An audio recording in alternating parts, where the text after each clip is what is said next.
Harry and Meghan's Grievance Gospel, airing on Netflix, is a 2-volume telethon to sell snake oil, or as the Markles would call it, their truth, a pity party production designed to promote their honesty and humanity as pampered radicals to solicit your sympathy during their gossip tour, all filmed in a home that wasn't their home, pushing bad fan fiction.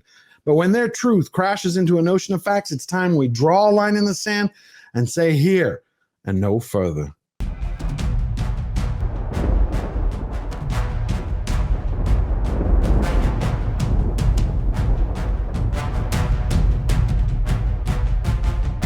For Netflix, it was simple. They simply wanted to make some money and push a message using emotional vigilantes. Well, bad call, because Harry and Meghan's full-time preoccupation with primetime navel-gazing already destroyed their brand. What's going on, everybody? I hope all of you have had a phenomenal week, my friends. What's the actual cost of having a has-been finger puppet and a wannabe never-was pretending like they're actual victims in a world of real suffering in between their glamour shot photo sessions? I mean, we all have a good time when we were kids playing pretend. But when you have activists and behind-the-scenes power brokers who have agendas to bring down the royal family, real, everyday people pay the price. And I said to her, I remember this very clearly, that this is about race. Yeah, I'm not going to let you get away with that one, Dory. It had nothing to do with race and everything to do with sacrifice. What people need to understand is, as far as a lot of the family were concerned, everything that she was being put through, they had been put through as well. They were damn right, Harry. And in my opinion, it's one of the reasons that so many people are turned off to the Markles. It's what you represent, this selfish, entitled narcissism of emotional vigilantes. The palace and the royal family were trying to state the obvious. If you're born into the royal family, it comes with immense privileges that then the British taxpayer doubled down because they loved you, which means sacrifice. I know the word is alien to you, but your father was trying to convey that to you. What he's saying is that you, Harry, as an individual, your wants, your dreams, your desires, your wishes, your loves, they come last. The people come first. The kingdom forever. Whoa. Like I said, sacrifice is an alien word to all those in the participation trophy generation. This isn't just about our story. This has always been so much bigger than us. Damn straight there's a bigger story than yours. It's about the real consequences that false fables have on the United Kingdom and the Commonwealth Nations. See, all those little lies that get spun, they may start small, but they metastasize into a raging cancer. So we're going to cover some of these porcupines and see what their impact is. But before we do that, I want you to remember that I have 2 little surprises to share with you towards the end of the video. So we have this series that Netflix tied a bow around, and then they went around the world promoting it as the groundbreaking, true tell-all story of Harry and Meghan. And we discovered it was nothing more than a malignant mirage. While many viewers believe that the couple had filmed interviews in their family home in Montecito, it has been revealed that they actually used a $33 million mansion located less than 10 minutes away. Okay, I must be missing something. Wasn't the entire point of the show to bring people in, to give them like an intimate view of their lives, to understand who they were inside of their environment? Well, what happens when you start a show on a false note where the foundation is already crooked? You're going to believe anything else? How are we supposed to experience all this unimaginable, overbearing suffering that Meghan experienced day by day, or the real pain and trauma that she felt when she saw her first home? We did everything we could to get this house. Meghan told The Cut. Because you walk in and go, joy, and exhale, and calm. It's healing. You feel free. Yeah, I understand. Everyone understands you. Making every wannabe never was can only set their soul free inside a $15 million mansion on Celebrity Circle. Can you say tone deaf? Enough of the pain, enough of the suffering. See, in a world where you have birth defects, hunger, poverty, people who lose loved ones to crime, drug addiction, bad luck, and bad accidents, it's kind of odd when you hear a celebrity sharing supposed suffering that they're going through from inside the protected golden bubble that they live in. Kind of turns most people off. But I'm quite surprised that the Markles haven't already complained that the house is haunted with poltergeists from paparazzi who are hunting their every footstep. Okay. Matt, how long is the drive going to be? Look before 20-something minutes. Okay. Do we have that pap on the scooter again? Yes, ma'am. Oh, we do? Really? Same guy? Oh my God, how fun. Watched him go into this park and then... Is he gonna be with us? There's a lot of people who think they've got such a problem with paparazzi. Because it is basically the hunter versus the prey. Wow, invisible paparazzi. What will the world invent next? You had an entire crew filming Megflix, but you don't have a single cameraman, not one who took a single frame of one of these paparazzis who was stalking y'all like it was like an African safari, even if nothing more than just to provide evidence so the world will go, see, look at these photos, look at this film right here in the show. Here's your proof. You got nothing, nothing. Instead, all we saw was Meghan winding up Harry like he was a cuckoo clock until his head turned on a swivel. Oh my God, how Watched him go into this park and then He's going to be with us? What? Oh no! So there's nothing more than this half-baked hype and bad Hollywood scripting and an all-tell, no-show storyline. It's like, so I'm just supposed to live like this? So let me get this straight. You both no longer wanted any fame, you didn't want any money, you didn't want any media attention, so you left royal life. And are we on the same page, Harry and Meghan? Okay, I just want to make sure. So after that, you flew across the pond, invented new jobs, which then required you to be in the center of a public spotlight. And you want us all to believe you wanted privacy? Okay, gotcha. I think they are destroying us. Yeah, not buying it. Y'all are two grown adults with free will. You can walk away at any time. It's called choice. But the reality is that paparazzi are the lifeblood of every actor, celebrity, and politician. Period. End of statement. No paparazzi, no photo shots, no headlines, no stories, no covers on magazines, no dollars, dineros, no money. Nothing.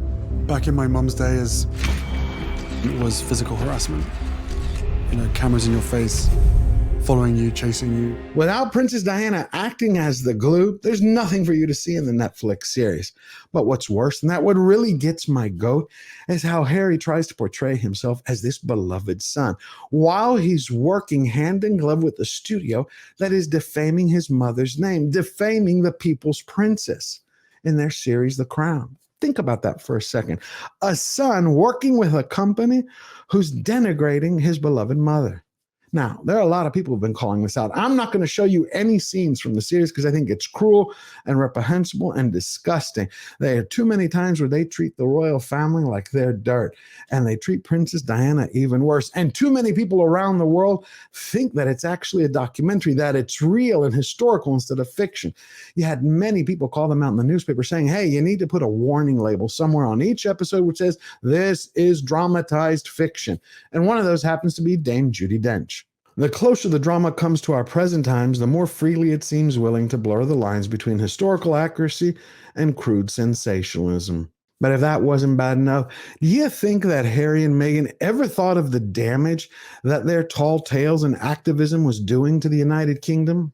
They wanted to continue with their non-royal patronages and causes. I am proud to be a woman and a feminist.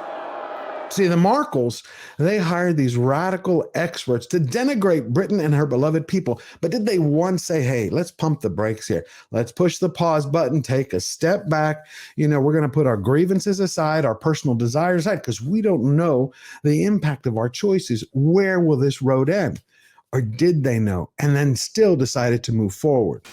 The Commonwealth will continue to offer stability and continuity for future generations. I find that language really problematic. I sometimes call the Commonwealth Empire 2.0 because that is what it is.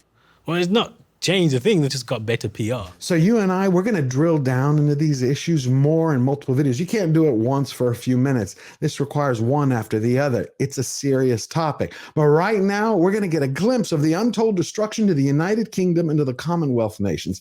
The nations that Harry's late grandmother, Queen Elizabeth II, dedicated her entire life to welcoming, nurturing, and honoring. And selling out king and country in exchange for Hollywood-style celebrity on Netflix, apparently nothing about British national security is sacred to the two, not even the late Queen Elizabeth II's greatest legacy, the 56-member Commonwealth of Nations.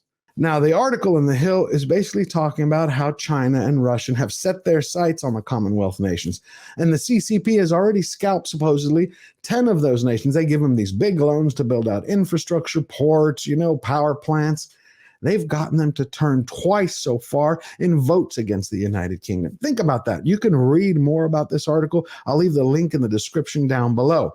Because to many people, lies are just a means to an end. To corporations, it's a tool. But to nations, lies are literal weapons of war. So we have to set the record straight. The Commonwealth Nations, unlike what the Netflix series tries to say, are as a voluntary membership. This is an association of independent sovereign states, not some dystopian nightmare that the Markle's experts were trying to paint. This is what Queen Elizabeth II built her entire life. These are shining beacons of light throughout the world. Further, by Harry and Meghan amassing personal wealth in America, by some estimates more than $150 million for the Netflix series alone, and doing so by attacking the Commonwealth as Empire 2.0, they are crassly jeopardizing a global economic alliance that accounts for nearly 10% of the United Kingdom's total foreign trade.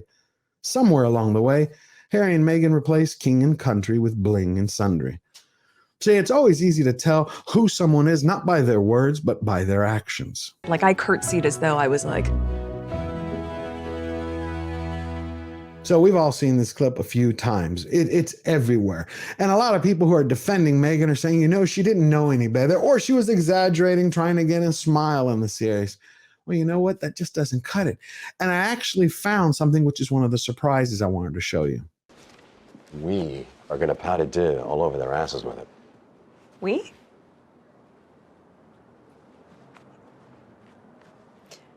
And there it is, proof. She was actually mocking Queen Elizabeth II because she knew how to curtsy, because she had to do it for her character in Suits.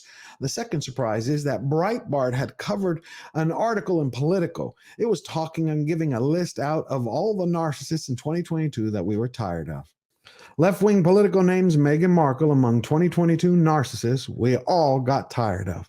You know, the true mark of a noble life is when you challenge adversity without compromising your character, when you defy monsters with courage without becoming one of them. We all experience betrayal. We're all lied to. We get hurt. We get attacked. We get deceived. We all experience it like we experience loss. We grieve, and then we start the long journey of moving forward. We carry that loved one's memory inside of us to give us strength, to make us the best version of ourselves. When your first reaction is to sling mud and slander, you've already lost regardless of how much wealth and fame you've gained. So if you like this video, if you found value in it, you want me to continue digging into the Markles and to show you all the consequences of each one of their choices, all you got to do is hit the subscribe button, share with your family, friends, and co-workers, and leave your thoughts or questions in the comments down below. And remember, we never bow down, we never bend the knee, always forward.